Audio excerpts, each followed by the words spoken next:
Hi. So I have a question from Quantix about opportunities in a small town.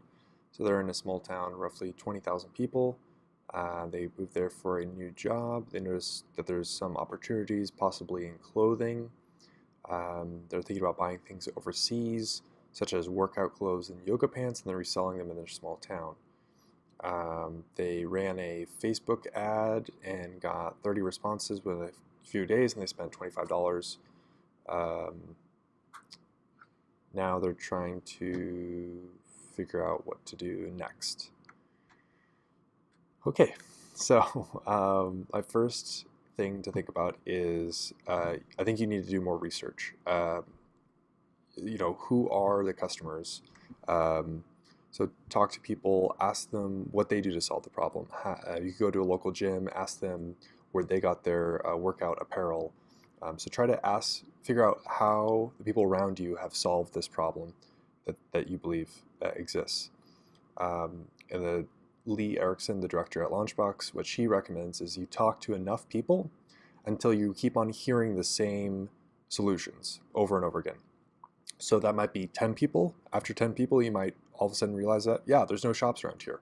Or after 10 people, everyone might say that they buy them online, they're delivered. Whatever that number is, or maybe it's 50 people or 100. But keep on asking them until you keep on hearing the same responses over and over. Because that's when you know you have a realistic idea of all the solutions. So what are the solutions? And then the next question to ask is, why does the solution not exist? And there's two reasons that they could not exist. Is it can't work or it doesn't work. So if it's in the can't work model, reason, then it's not a good business to start. And the reasons why it can't work, possibly because the business model just doesn't allow for retail, for example.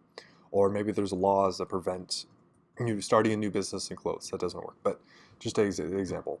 Another reason why it can't work is demand. You're in a small town. There are business opportunities, but maybe there isn't a large enough demand for workout clothes.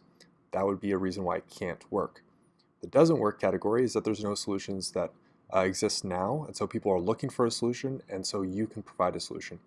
And if that's the case, then you can move around, you can adapt, and find a solution there.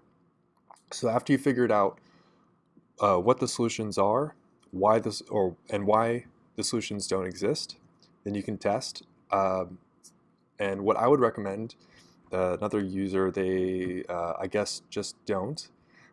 What they're recommending is going to stores in large cities and writing down what they have. It's a good idea. I would go further and say, why don't you go to a large city, buy clothes, and bring them into your town. There might be legal issues with reselling or whatnot. I think you could do this. I'm not a lawyer, so seek legal advice if you need it. But you could probably do it as a delivery fee, or you could be hired as a personal shopper, for example, of ways to get around it. So see if that'll work. Can you just go to a large city, drive maybe an hour to a couple hours, buy the clothes there, and then deliver into your town? Would that work? To test the idea. So those, I think, are the basic things you should do before you even think about making an order. Is you have to test, you have to figure out who the audience is, what the solutions are. You kind of have to adapt. This is kind of the fun part for me of figuring all this out. That's what you should do, and that's what you should be focusing on right now. Good luck.